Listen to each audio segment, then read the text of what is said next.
Il est 20h15, bonsoir, première partie de cette grande soirée consacrée aux élections législatives. Pour tout savoir, connaître tous les résultats de ce second tour, qui sont les 15 députés alsaciens qui vont siéger à l'Assemblée nationale. C'est bien sûr sur France 3 Alsace et c'est tout au long de la soirée avec les réactions des élus, des candidats battus également, les analyses en plateau et les premiers résultats avec vous. Caroline Kellner, bonsoir. Bonsoir David, bonsoir à tous et je crois qu'on peut parler de tsunami, en tout cas dans le Haut-Rhin, selon les premiers résultats partiels qui nous sont parvenus. Tous les candidats, les républicains, seraient élus dans le Haut-Rhin. Une vraie surprise. Olivier Becht, Raphaël Schellenberger, Jacques Taccard sont élus. Éric Stroman et Jean-Luc Reitzer réélus. Le tsunami donc, mais pas le tsunami annoncé au soir du premier tour. On vous expliquera l'analyse de Philippe Breton dans quelques instants. Mais nous allons tout de suite à Colmar, à la préfecture du Haut-Rhin, où nous attend Raphaël Schellenberger. Bonsoir Raphaël Schellenberger. Bonsoir. Il est élu ce soir, c'est ce que nous allons voir. Réaction, résultats, reportages, commentaires durant toute cette soirée. Et pour l'analyse, Dominique Duforet, bonsoir, vous êtes venu nous rejoindre avec à vos côtés François Laval, directeur de Sciences Po. Bonsoir à tous les deux. Alors évidemment, durant cette soirée, des invités vont venir nous rejoindre sur ce plateau. Les premiers sont arrivés. Il s'agit de Stéphane Getto pour La République En Marche. Vous êtes le référent territorial pour le nord de la Meurthe-et-Moselle.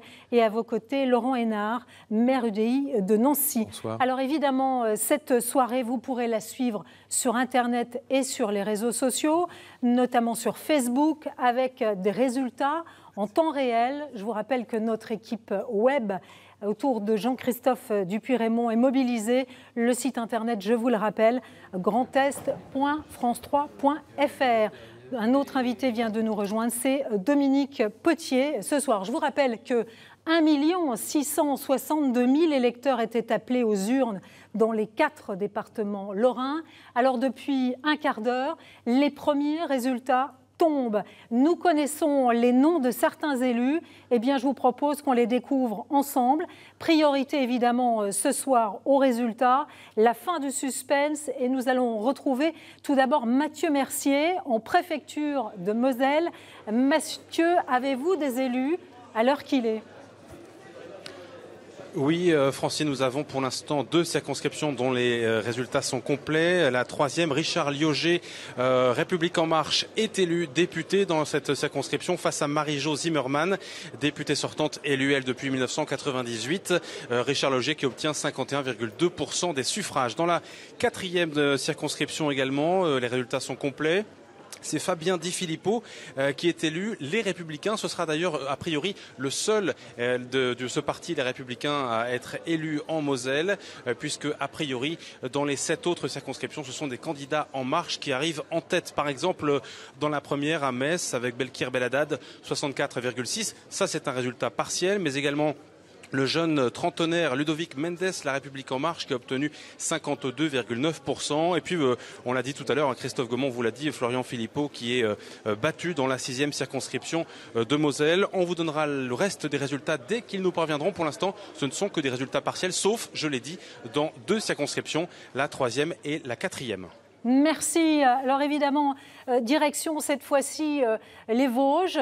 En préfecture d'Épinal où on retrouve Aurélie Renard. Alors je rappelle 4 députés à élire et les 4 députés ce soir sont élus, on les connaît. Oui, absolument. Les résultats sont complets et définitifs. Et ce que l'on peut vous dire ce soir, c'est la vague des marcheurs s'est arrêtée aux frontières du département. Ils étaient bien placés. 3 d'entre eux dans 3 des circonscriptions. Eh bien, aucun n'est élu. Les Vosges ont ce soir 4 députés de droite. Dans la première circonscription, eh bien, c'est du changement dans la continuité. Alison Hamelin de La République En Marche était arrivée en tête la semaine dernière. Elle est battue par Stéphane Viry des Républicains, qui lui était soutenu par Michel Henrich, le député sortant. Il obtient ce soir la majorité et 53,1% des voix. Dans la 2e circonscription, celle de Saint-Dié, Gérard Cherpion, le député sortant des Républicains, est réélu. Il sort vainqueur avec 55,4% des voix dans un duel qu'il opposait également à une candidate de La République En Marche en la personne de Christine Urbès. Dans la troisième circonscription, celle de Remiremont, le fief de François Vanson, député sortant de droite et président du conseil départemental, eh bien, c'est Christophe Negelen qui écrase la concurrence, le candidat de droite, et qui s'impose avec 60,7% des suffrages, là aussi face à un candidat de La République En Marche, Claude Tirard. Enfin, dans la quatrième circonscription, celle dite de la Plaine, c'était une originalité, un duel classique entre deux hommes qui se connaissent bien. Christian Franqueville, le sortant socialiste, qui se réclamait de la majorité présidentielle, est lui aussi balayé. Il ne recueille que 46,5% des suffrages. Jean-Jacques Gaultier, de droite, est élu ce soir. Merci. Alors je vous propose de poursuivre notre tour d'horizon. Direction cette fois-ci Bar-le-Duc, en Meuse, où on retrouve Anne-Laure Chéry. Vous aussi, vous avez des résultats définitifs pour les deux circonscriptions meusiennes. Absolument, un résultat d'ores et déjà sur Verdun où la candidate En Marche, Émilie Cariou, l'emporte avec plus de 62% contre le FN. Elle est à quelques mètres actuellement en train de discuter avec Madame le préfet après avoir répondu aux questions de nos collègues. Et victoire donc d'une jeune femme de 45 ans qui a fait sa carrière à Paris, meusienne de racines et de cœur. C'est ce qu'elle affiche sur son blog. Elle a été conseillère de deux ministres de la Culture, a mené des négociations européennes. Elle a même été pressentie en fin d'année dernière pour le secrétariat général d'Adopi, l'autorité de régulation d'Internet. La campagne ici a pourtant été assez loin des préoccupations politiques parisiennes. On a beaucoup parlé ruralité, installation d'entreprises attendues ou fermeture de collèges. À noter le départ avec élégance du député Jean-Louis Dumont, battu largement au premier tour après 7 mandats. Après 32 ans à l'Assemblée, on n'a pas le droit de se plaindre, a-t-il déclaré cette semaine. Il a rencontré jeudi sa rivale, devenue donc depuis quelques minutes son successeur. Et puis sur Bar-le-Duc, c'est une victoire franche de Bertrand Pancher. On vous donne les détails tout à l'heure. Merci évidemment Anne-Laure, on vous retrouvera tout au long de cette soirée. Je vous propose de poursuivre notre petit tour des préfectures. Nous irons en Meurthe-et-Moselle cette fois-ci, rejoindre Cécile Boisson. Alors est-ce que vous avez des premiers résultats, Cécile ? Oui, Francine, 4 résultats définitifs à vous communiquer. Dans la 6e circonscription, tout d'abord celle de Pont-à-Mousson, c'est Caroline Fiat pour la France Insoumise qui remporte son duel avec le frontiste Cédric Marsol. Elle est élue avec 61,3% des voix. Dans la 5e circonscription, celle de Toul, Dominique Potier, le député socialiste sortant, conserve son siège avec un beau score de 63,1% contre Marion Buchet pour La République En Marche. Dans la 3e circonscription, celle de Longwy, Xavier Paluskiewicz, le candidat La République En Marche, est élu député avec 52,4% des voix. Son concurrent Patrice Zolfo pour la France Insoumise engrange 47,5% des suffrages. Autre résultat définitif pour la 4e circonscription, celle de Lunéville.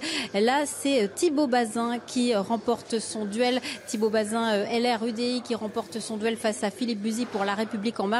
Il obtient 53,2% des suffrages. Enfin, 2 résultats partiels sur Nancy 1 et Nancy 2, où les 2 candidats à La République En Marche sont en tête, largement pour Laurent Garcia, qui est pour l'instant à plus de 66% des voix. Et puis Carole Grandjean pour Nancy 1 est à plus de 57% des voix. Voilà ce qu'on pouvait dire à cette heure pour la Meurthe-et-Moselle, Francine. Merci Cécile. Évidemment, cette soirée, vous pouvez la suivre sur Internet, des résultats en temps réel. Première réaction, Dominique Potier, on l'apprend à l'instant. Vous êtes le député sortant de Toul, vous briguiez un 2e mandat, vous êtes élu ce soir. Vous êtes satisfait, j'imagine, parce que la bataille a été rude avec La République En Marche.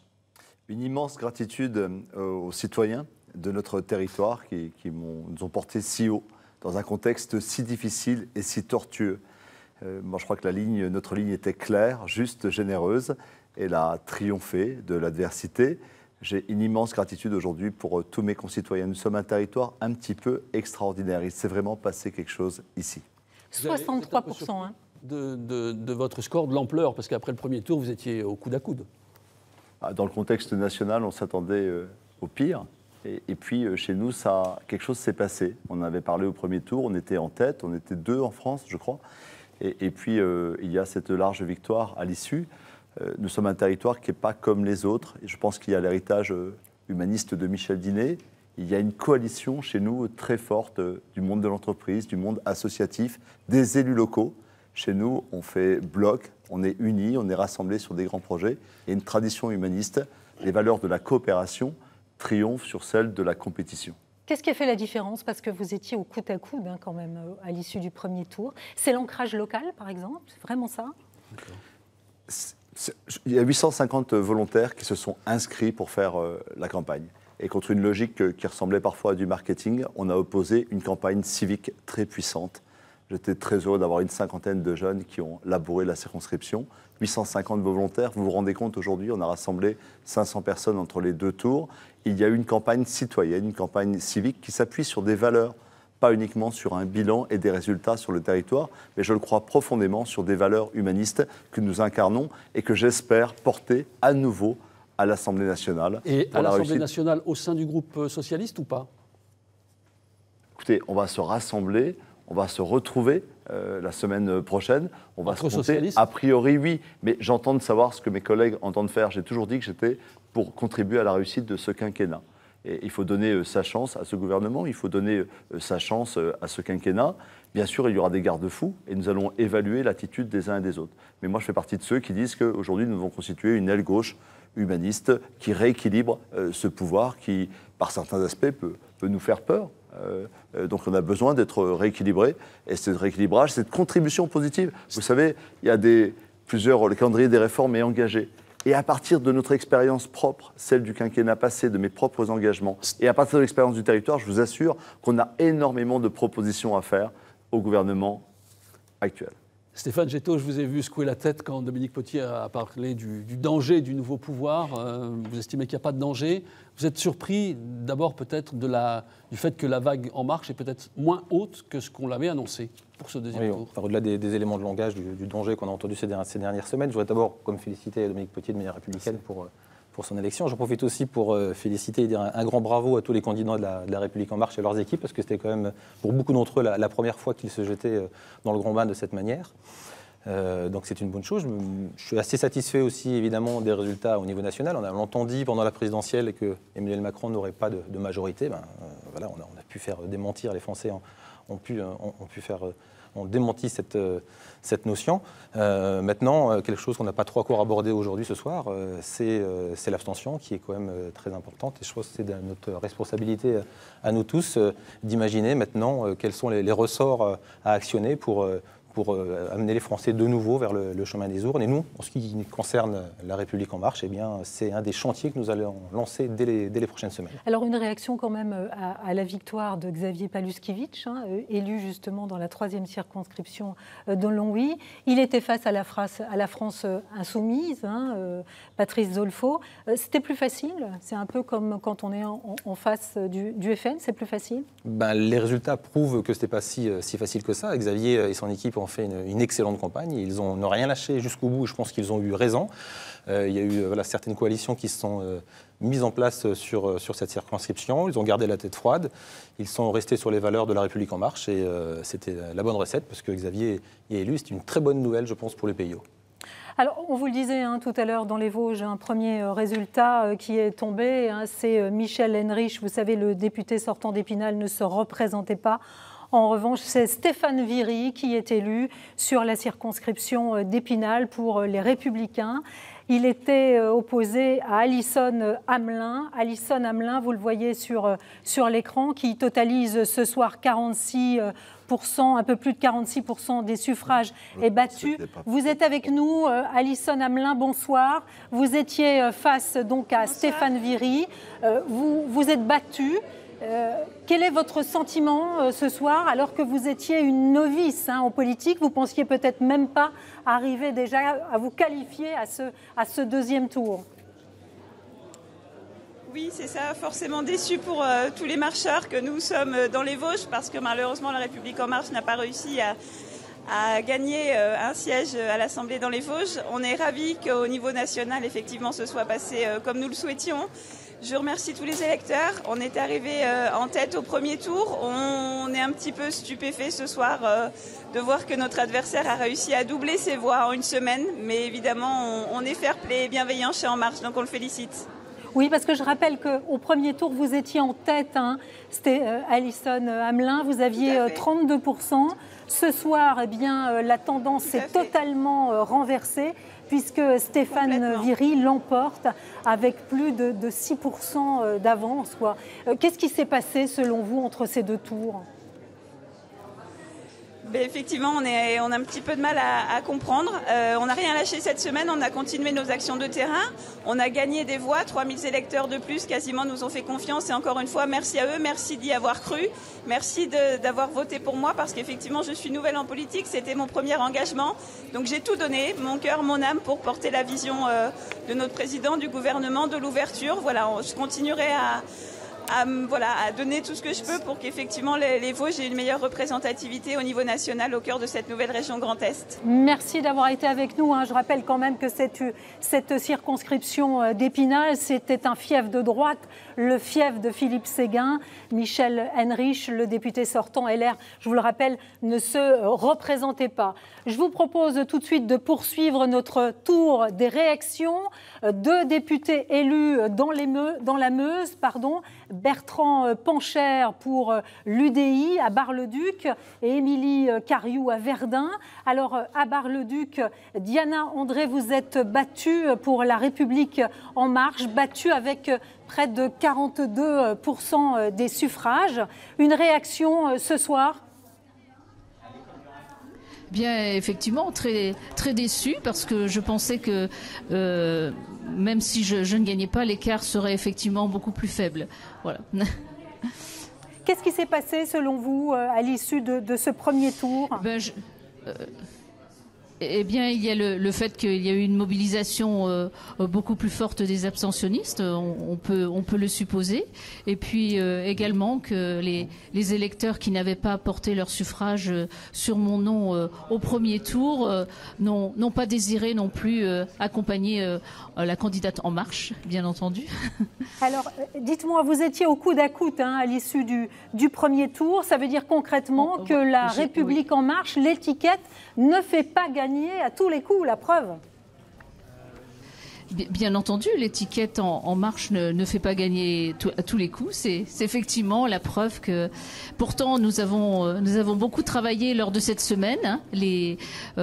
Nos marcheurs ont beaucoup marché, effectivement, mais pas suffisamment pour combler le retard. Et voilà, les résultats sont là.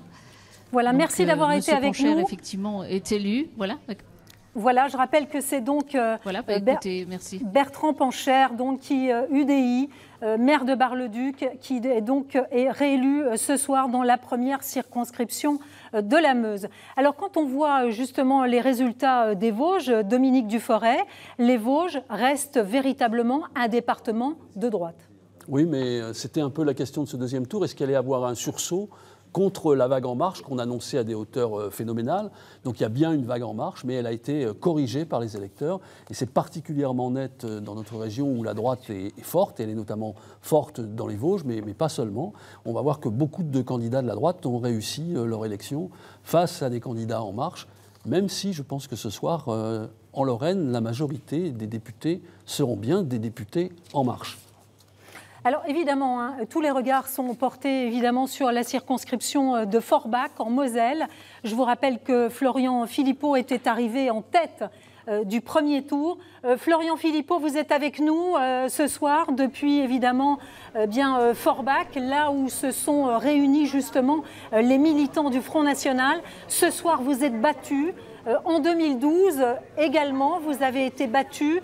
Tout d'abord, votre première réaction à votre score ce soir, 43%, c'est Christophe Arendt pour La République En Marche qui l'emporte avec près de 57%. Oui, écoutez, en Moselle, il y a 9 élus Macron sur 9. Voilà, 9 députés sur 9. Donc la Moselle a été un peu victime de cette vague, cette vague Macron en apparence, puisque vu le niveau de... Je ne suis pas sûre qu'à Sarrebourg, pour l'instant, à Sarrebourg, Céleste Lette n'aurait pas été... à Sarrebourg, non, on n'a peut-être pas... Fabien Di Filippo a été élu à Sarrebourg, pardon. Alors, Florian Philippot, je voudrais qu'on revienne quand même sur votre score de ce soir. Est-ce que vous avez une dent contre quelqu'un ce soir, notamment peut-être les abstentionnistes de votre camp? J'ai de dents contre personne, ça n'aurait pas de sens, mais évidemment on ne peut que regretter ce niveau d'abstention. Surtout il doit alerter tout le monde, parce qu'il y a toujours un sens à l'abstention. Il doit alerter même le président Macron. Il vient d'être élu, quelques semaines plus tard, il a une législative où près de 6 Français sur 10 ne se déplacent pas, ce qui est historique, ce qui est inédit et ce qui est en très forte hausse. Donc on voit que le système Macron, dans les faits, va avoir beaucoup d'élus, voilà, en apparence très puissant, en réalité très fragile. C'est le colosse au pied d'argile, parce que ce niveau d'abstention, ce niveau de défiance pour une élection aussi importante que celle de l'élection des députés, ceux qui vont faire les lois demain, ceux qui vont voter nos impôts demain, etc., est une défiance terrible en réalité vis-à-vis de ce nouveau pouvoir. Pour le reste, ici nous étions dans une circonscription à un peu plus de 48% au second tour. La marche était assez haute. D'autres de mes amis ont été élus. Je les félicite et j'espère que nous pourrons, moi je me battrai, je continuerai de me battre au Parlement européen, eux à l'Assemblée nationale, face à un système Macron qu'il va falloir bien contrer parce qu'il va être très dur. Augmentation de la CSG, loi travail aggravée, augmentation de l'immigration massive, etc., etc. Et il va falloir proposer une alternative patriote et concrète face à cela. Alors pour revenir à votre score, dites-moi, par rapport à 2012, vous perdez largement du terrain, vous perdez près de 5000 voix. C'est une défaite personnelle ce soir ? Tout le monde perd des voix en réalité. Personne ne gagne de voix ce soir parce qu'entre-temps l'abstention a gagné 10 points. Donc évidemment tout le monde perd des voix si vous comptez comme ça. Absolument tout le monde sans exception. Mais je pense que ce qu'il faut regarder c'est que nous avons gagné quasiment 20 points entre les deux tours ici dans cette circonscription et ce qui n'était pas gagné et nous sommes finalement pas très loin du score de la présidentielle. Encore une fois il y a d'autres circonscriptions en France où le Front a fini au second tour de la présidentielle à 50, 53, 55, 60, 61, 62%. Ici on était à 48. Donc c'était un peu plus dur, la barre était un peu plus haute. Mais écoutez, demain, il faut regarder ce que nous allons construire, ce que nos élus, que je félicite, vont construire à l'Assemblée nationale. Et je pense qu'ils vont être suffisamment outillés pour se battre, venant notamment beaucoup du bassin minier du Pas-de-Calais et du Nord, face encore une fois à un système Macron qui pourra compter sur la complicité de beaucoup des Républicains et beaucoup de socialistes. Ce qu'on peut dire ce soir, c'est qu'il y avait 7 candidats FN en Lorraine au deuxième tour. Aucun élu, a priori. C'est une défaite cuisante pour le FN aussi ce soir ? C'est un schéma national, c'est-à-dire que sur 122 second tours, nous avons quelques élus, un peu plus que prévu d'ailleurs, et tant mieux. Donc la plupart n'ont malheureusement pas été élus. Ceci dit, tout le monde a fait une très belle campagne, y compris mes amis qui étaient au second tour en Lorraine, y compris d'ailleurs ceux qui avaient été battus dès le premier tour. Ils ont fait une très très belle campagne, je les félicite, et nous avons quand même de très beaux scores, avec plusieurs scores qui dépassent les 40% ici en Lorraine. Dites-moi, Marine Le Pen remporte son siège du Pas-de-Calais. Vous la félicitez, j'imagine, ce soir ? Évidemment, et elle le remporte d'une belle manière en plus, avec un très joli score. Elle avait déjà plus de 46% au premier tour et avec un effet d'entraînement assez massif, puisque je crois que 5 de nos élus ce soir viennent de ce bassin minier du Pas-de-Calais et du Nord également. Écoutez, je crois que c'est le signe d'une implantation locale absolument réussie et d'une dynamique d'entraînement derrière Marine Le Pen qui est très forte et très intéressante pour notre présence à l'Assemblée, qui va être un peu plus importante finalement que dans la précédente législature, puisque nous n'avions que 2 députés sur 577. Aujourd'hui, vous pensez en avoir combien ce soir ? On n'a pas les résultats définitifs partout. Je ne sais pas combien, peut-être 7, peut-être 8, je ne sais pas. Je ne peux pas vous dire, mais déjà 5 sûrs d'après ce que je sais et un peu plus probablement. Dites-moi, au soir de ce deuxième tour, quelle va être l'ambiance au Front National ? Ça va être l'heure des règlements de compte chez vous ? Il n'y a pas de raison. Finalement, nous faisons, dans un contexte difficile, plus d'élus qu'en 2012. Donc écoutez, plus que ce qu'on nous annonçait il y a encore quelques jours. On nous disait peut-être entre 1 et 4, finalement on en aura davantage. Donc c'est plutôt pas mal. Et il n'y a pas de raison. Vous savez, il faut construire ensemble. On peut avoir des petites divergences à un moment ou à un autre. On en aura toujours beaucoup moins que les Républicains et les socialistes qui sont complètement divisés et qui sont en voie d'explosion. Merci beaucoup. Je rappelle ce soir donc Florian Philippot, vous êtes battu donc dans la circonscription de Forbach. Je vous propose évidemment de poursuivre notre tour des réactions. Direction cette fois-ci les Vosges. Stéphane Viry, bonsoir. Merci d'être avec nous depuis la préfecture d'Épinal. Vous êtes donc élu ce soir. Vous vous succédez à Michel Henrich, le député sortant, qui ne se représentait pas. Tout d'abord, une réaction à votre score, 53% ce soir. Vous faites évidemment mieux qu'au premier tour. Au premier tour, vous étiez derrière la candidate En Marche. Comment s'est fait le revirement ? Pour moi, il s'agissait déjà de... écoutez, je pense qu'il y a une prise de conscience des Vosgiens et des Vosgiennes sur la voix qu'ils entendaient donner à l'Assemblée nationale par rapport à notre circonscription. Les Vosgiens et les Vosgiennes me connaissent, ils connaissent mon engagement en faveur de ce territoire, que ce soit dans la vie associative ou dans la vie élective depuis quelques années. Ils savent que j'ai du tempérament, ils savent que lorsque j'ai des choses à dire, je le dis, ils savent que je suis libre. Et probablement que face à un autre profil de candidature, ils ont choisi de préserver cette voix singulière qui a été la voix de cette circonscription à travers Philippe Séguin et Michel Henrich depuis plusieurs années. Vous étiez le candidat de la droite et du centre, soutenu par Michel Henrich. Vous êtes conseiller municipal. Vous l'emportez ce soir avec un peu plus de 53% des suffrages. Une circonscription ancrée à droite, c'est le fief de Philippe Séguin, c'était le fief de Michel Henrich. Il était hors de question pour vous que cette circonscription change de main et change de couleur ? Le défi était lourd. Vous savez, dans la vie en général, oui bien sûr, mais dans la vie en général et dans l'action politique en particulier, on n'a jamais aucune certitude. Et le défi était effectivement lourd parce qu'il existe une tendance nationale assez forte et on a bien senti que ça pouvait vaciller.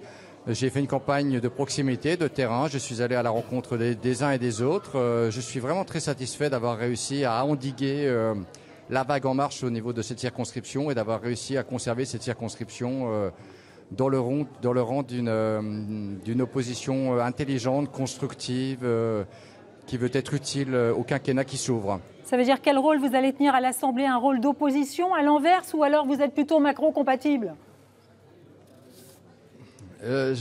Ça a été la question de toute cette campagne. On a essayé de résumer la question à est-ce que je suis Macron-compatible? Moi, vous savez, je veux que la France elle aille de l'avant, je veux que le quinquennat soit utile. Je n'ai pas l'idée d'aller à l'Assemblée nationale pour m'opposer systématiquement ou de façon dogmatique à M. Macron. Il faudra voir ce qui sera proposé sur la table, mais effectivement, j'ai l'idée d'être utile à mon pays. Merci d'avoir été avec nous depuis Épinal. Je rappelle donc que vous l'emportez dans cette première circonscription d'Épinal, donc dans les Vosges. Stéphane Viry, élu à 53% des suffrages face à Alison Hamelin de La République En Marche, avec un peu plus de 46%. Alors, retour évidemment sur notre plateau avec nos invités. Stéphane Getto, dites-moi, comment vous avez vécu, vous, cette campagne? Je rappelle justement que vous avez géré un peu cette campagne pour le nord de la Meurthe-et-Moselle. Ce sont surtout les candidats de leur équipe qui ont géré leur campagne et qui étaient sur le terrain. On en parlait un peu entre nous. On voit que les annonces qui avaient été faites, les sondages, des sondages où on annonçait 450 députés ou plus, voilà, cette communication-là a eu un impact déjà au niveau de la participation. Peut-être que nos électeurs, comme disait Dominique Dufour tout à l'heure, se sont dit à quoi bon d'aller voter puisque c'est déjà joué. Et puis donc du coup, par conséquent, l'abstention a fait qu'on a eu cette correction qui fait que peut-être des électeurs de La République En Marche ne se sont pas déplacés, et ce qui a permis à d'autres candidats d'engranger un peu plus de voix et d'avoir un peu cette petite correction. Donc c'est dommage pour nos candidats qui sont pas élus, mais encore une fois, le principal pour le pays, c'est d'avoir une majorité solide, stable, pour pouvoir mettre en route les réformes d'Emmanuel Macron. Laurent Hénard, vous êtes maire de Nancy. Il semblerait que sur Nancy, il y aura des députés En Marche. Comment vous allez travailler avec eux ? Comme on a travaillé d'ailleurs avec les députés socialistes et républicains. Je rappelle que sur des sujets fondamentaux, par exemple, quand il y a eu la fusion des régions, l'installation du rectorat à Nancy, l'installation de l'agence régionale de santé, on a été mobilisés, des élus de toutes les sensibilités, et y compris d'ailleurs avec Dominique Potier qui peut en témoigner, et dont je salue l'élection. On a su se mobiliser. Je ne vois pas pourquoi des députés En Marche seraient moins unis que peuvent l'être des députés socialistes, UDI ou républicains pour défendre le territoire. Donc là, j'ai aucune inquiétude, et c'est le rôle du maire de Nancy d'ailleurs, que de fédérer les élus au bénéfice de la ville qui porte le sud du département et même une dynamique pour tout le sud de la Lorraine. Au-delà des résultats sur Nancy, est-ce que vous êtes satisfait du score que font les candidats de droite et UDI ? Moi, je pense que ce qui est bien d'abord, c'est qu'il y ait une majorité claire qui se dégage, parce que je crois que ça permet que chacun puisse assumer ses responsabilités dans les 5 années à venir. Ensuite, je crois sincèrement, comme Dominique Potier, et on est plusieurs à le dire, au centre, à droite, à gauche, qu'il faut faire en sorte que les 5 années qui viennent soient utiles. Parce qu'il ne faut pas oublier les messages d'alerte. Il y en a eu 2 des messages d'alerte. Un à la présidentielle, au premier tour de la présidentielle. Quand on met bout à bout les voix de Mélenchon, les voix de Le Pen, de Besancenot, d'Asselineau, d'Artaud, de Poutou, etc., vous avez une majorité des gens qui votent au premier tour qui choisissent un bulletin de vote nationaliste, populiste et autoritaire. Et puis l'appel du premier tour, le coup de semonce du premier tour, il se confirme avec l'abstention. On a quand même une abstention pour des législatives, pour choisir le Parlement de la République, qui est plus forte que pour des municipales, pour des départementales, pour des régionales ou pour des européennes. Ça veut dire qu'on a un système finalement, avec le quinquennat, où depuis 2002, l'Assemblée étant élue quelques semaines à peine après le président, il a automatiquement une majorité. Et ça a été le cas avec un parti unique, à chaque fois d'ailleurs. C'était l'UMP de Jacques Chirac, l'UMP de Nicolas Sarkozy, le Parti socialiste de François Hollande. C'est aujourd'hui la République en marche pour Emmanuel Macron. Mais moi, ce qui m'inquiète, c'est toutes ces personnes qui ne vont pas voter et qui sont maintenant largement majoritaires. Donc je crois que les 5 années qui viennent, il faudra du pluralisme politique. S'il ne s'exerce pas au Parlement, il s'exercera ailleurs. Donc je pense qu'il faut qu'on soit tous constructifs. Le groupe majoritaire, évidemment, mais aussi ceux qui aiment la République et qui sont dans d'autres partis que la République en marche et qui doivent, je crois, faire avancer le pays. Dominique Potier, ça vous inquiète, ce niveau d'abstention ? En Lorraine, on va probablement être à 60% d'abstention. Je partage totalement l'analyse de Laurent Hénard sur les 2 coups de semonce. La part du vote Front National, qui chez nous était très élevée à Lunéville, à Toul, on en a bien le souvenir, et d'autre part l'abstention, aujourd'hui, qui ne règle pas la question de la participation civique. Donc un des défis qu'on a tous en commun, cette République en commun qui est la nôtre, c'est celle de la citoyenneté. Moi, ce que j'ai craint à un moment donné, quand j'ai parlé de danger, c'était peut-être exagéré vis-à-vis des En Marche, je veux bien modérer mon langage, mais je parlais d'un danger, d'une sorte de pensée unique, d'un nouvel élitisme qui allait tout occuper. Moi, je crois beaucoup au pluralisme. Il faut donner des couleurs à l'Assemblée nationale. Et j'entends pour ma part, comme chez Nes Kironi, pour qui j'ai une pensée très forte, parce que je sais la grande députée qu'elle a été, les projets humanistes qu'elle a portés sur Nancy. J'entends porter aujourd'hui, au nom des miens, au nom des nôtres, au nom de notre territoire, au nom de nos valeurs, cette pluralité, cette construction, cette recherche de la vérité commune. Mais pour ça, il faut de la diversité. Et nous allons l'incarner à l'Assemblée de façon positive, constructive. Alors justement... François Laval, je rappelle que vous êtes directeur de Sciences Po. Cette vague d'abstention, scrutin après scrutin, elle augmente. Est-ce que c'est inéluctable ou c'est tout simplement le mode de scrutin qui est responsable de ce fort taux d'abstention selon vous ? Il y a des facteurs structurels qui sont montrés par les études qualitatives faites notamment par le CEVIPOF d'un rejet en fait, des élites, que ce soit les élus, que ce soit les journalistes, que ce soit les responsables syndicaux. Il y a un éclatement de la représentation politique. Et puis effectivement, le scrutin majoritaire uninominal à 2 tours qui renforce la victoire du parti vainqueur fait que beaucoup d'électeurs ne se sentent pas représentés. Mais le paradoxe quand même en Lorraine de cette élection, bizarrement, c'est qu'en fait, avant cette élection, il y avait sur 21 députés, il y avait 11 socialistes et 10 UMP. Et là, sur les 21, il y en a 12 de la République En Marche. Donc la vague En Marche a fonctionné en Lorraine. Mais il y a 6 députés républicains, il y a un député UDI, il y a un député socialiste qui est présent ici et une députée de la France Insoumise. Donc on voit finalement la représentativité, finalement cette vague a fait que la représentativité est meilleure sur la région Lorraine. Alors pour certains, c'est le mode de scrutin, on le disait. Si par exemple on imaginait un système différent, si on imaginait par exemple un système comme il dégage en Allemagne, comme il existe en Allemagne, ça donnerait quoi concrètement? Alors, il y a eu un grand débat, on dit qu'il faut mettre une dose de proportionnelle. L'Allemagne, qui va voter en septembre prochain, a un mode de scrutin où ils votent un tour, mais ils ont 2 voix, et c'est de la proportionnelle personnalisée. Et quand on regarde les résultats, si on prenait les résultats du premier tour et qu'on appliquait le mode de scrutin allemand, eh bien, on n'aurait eu que 234 députés de la République En Marche, 114 des Républicains et 95 quand même députés Front National. 80, donc on voit que la représentativité serait différente et ça obligerait en fait à faire des coalitions gouvernementales comme ça se passe, grande ou petite coalition en Allemagne. Laurent Hénart, quand vous voyez le résultat sur Nancy, vous vous dites que vous n'avez pas choisi les bons candidats?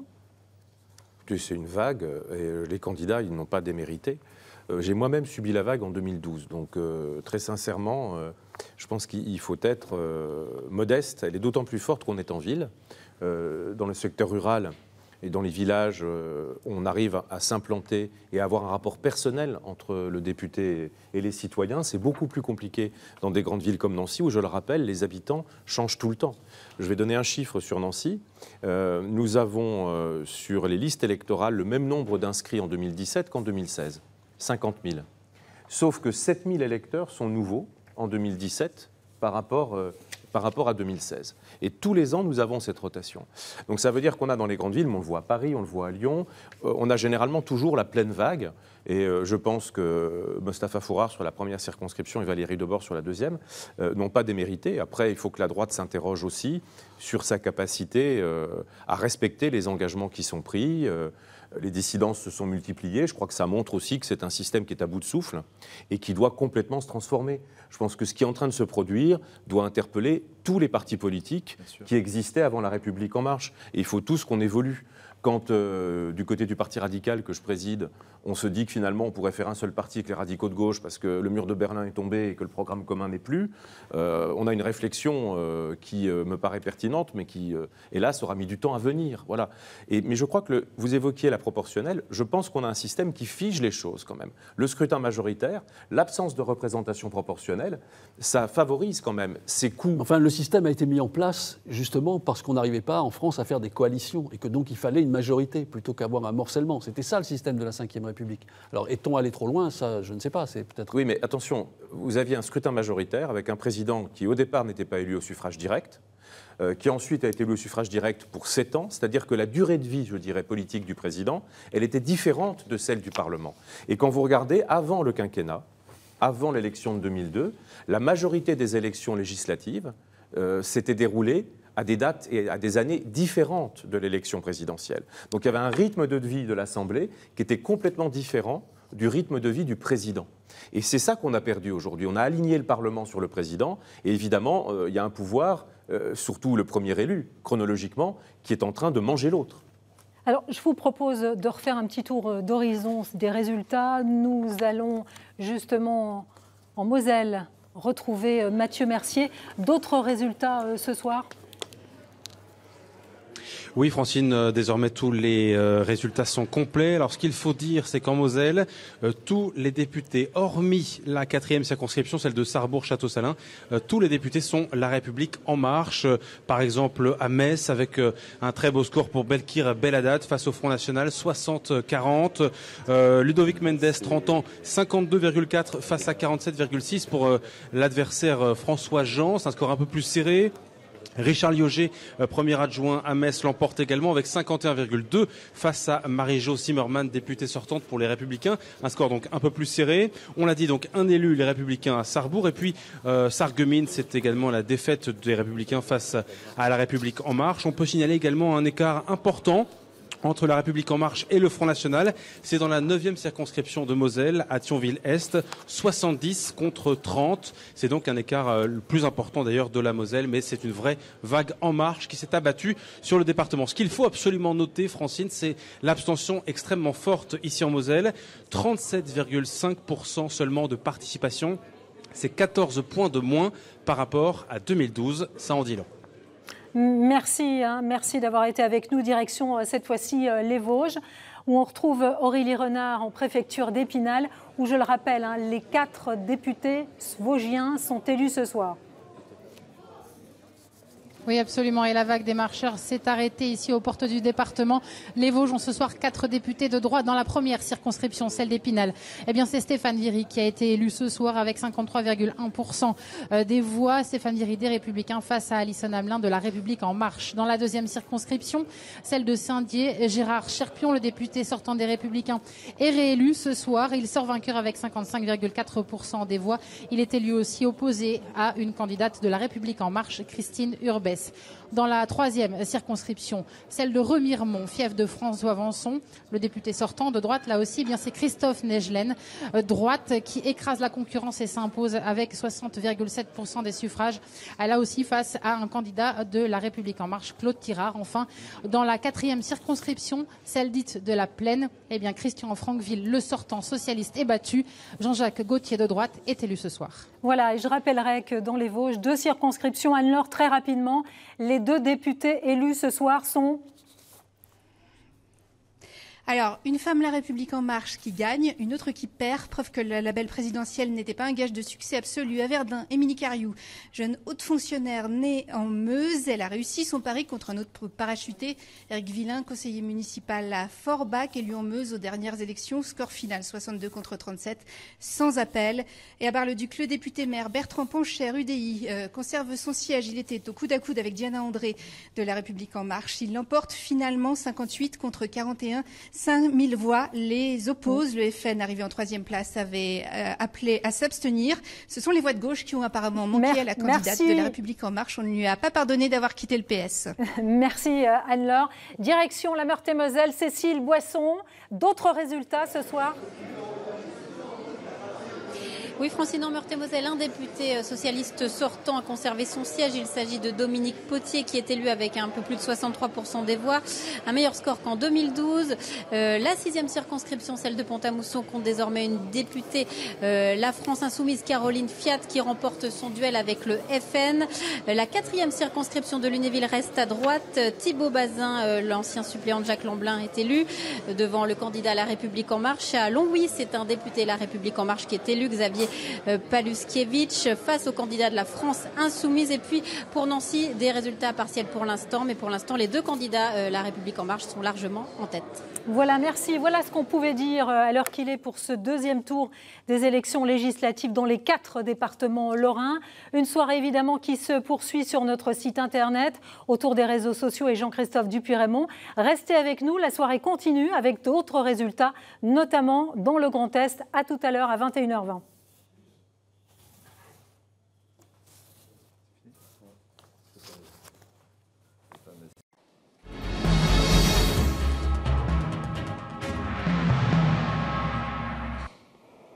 Bonsoir à tous. Quel nouvel équilibre politique pour le Grand Est à l'Assemblée nationale. Nous faisons le point à l'échelle de la région où les résultats sont presque tous connus. On peut parler d'une vraie victoire de La République En Marche avec ici et là des îlots de résistance. Caroline Moreau, bonsoir. On vous retrouve, vous êtes au cœur du dispositif de l'équipe web de France 3 Grand Est. Caroline, vous allez nous montrer très concrètement les nouvelles couleurs de cette région. Oui, pour être un peu plus concrète quand on parle de couleurs, je vous propose qu'on vous montre ça par carte. On va déjà regarder voilà, les nouvelles couleurs politiques du Grand Est, du moins des circonscriptions dont on connaît les résultats. Alors, en mauve, La République En Marche. Dans les différentes nuances de bleu, vous voyez les Républicains UDI, les divers droites en rose, le Parti Socialiste en rouge, la France Insoumise. Je vous laisse un petit peu découvrir tout cela. Alors, le premier constat, c'est que si on pouvait s'attendre, il y a encore un peu plus d'1 heure à ce que cette carte soit largement mauve, eh bien non, ce sont effectivement les candidats de droite qui créent la surprise ce soir. Alors voilà pour la région dans son ensemble. Caroline, qu'est-ce que ça donne si on s'intéresse séparément à l'Alsace, la Lorraine et la Champagne-Ardenne ? Eh bien, je vous propose qu'on commence par regarder tout de suite du côté de la Lorraine. Alors là, voilà, c'est plutôt, le nuancier est assez étoffé avec, on voit sur le sud-est de la Lorraine, qui a été plutôt ravi par les candidats de droite. Au nord, ce sont plutôt des candidats, voilà, mauves, donc de la République En Marche. Et puis au centre de la Lorraine, quelques touches de couleur avec au nord le candidat Modem qui a réussi son pari sur la 8e circonscription de Moselle. Au centre, la France insoumise qui a réussi avec Caroline Fiat à ravir la 6e de Meurthe-et-Moselle. Et puis on voit Dominique Potier qui lui a réussi à se faire réélire en Meurthe-et-Moselle. Regardons du côté de l'Alsace à présent. L'Alsace qui était majoritairement bleue avant ces élections. Elle le reste, finalement, elle le reste un petit peu contre toute attente. Mais effectivement, les candidats de la République En Marche ont réussi à ravir quelques circonscriptions. Manque notamment maintenant à connaître les résultats sur les circonscriptions strasbourgeoises, où là, il y avait effectivement jusque-là 2 taches roses. Vont-elles le rester ce soir? Eh bien, réponse quand nous aurons les résultats qui ne sont pas encore tombés. Enfin, je vous propose qu'on regarde la Champagne-Ardenne rapidement. Vous voyez, la Champagne-Ardenne qui était quasiment, elle aussi, exclusivement bleue jusque-là. Elle le reste pour le moment avec toutefois les candidats de la République En Marche qui sont présents et pour l'instant, pas de rose, pas de socialistes. Merci Caroline pour toutes ces précisions. Un petit passage par les studios parisiens. Nous, on se retrouve dans un quart d'heure dans vos régions, Alsace, Lorraine et Champagne-Ardenne. À tout à l'heure.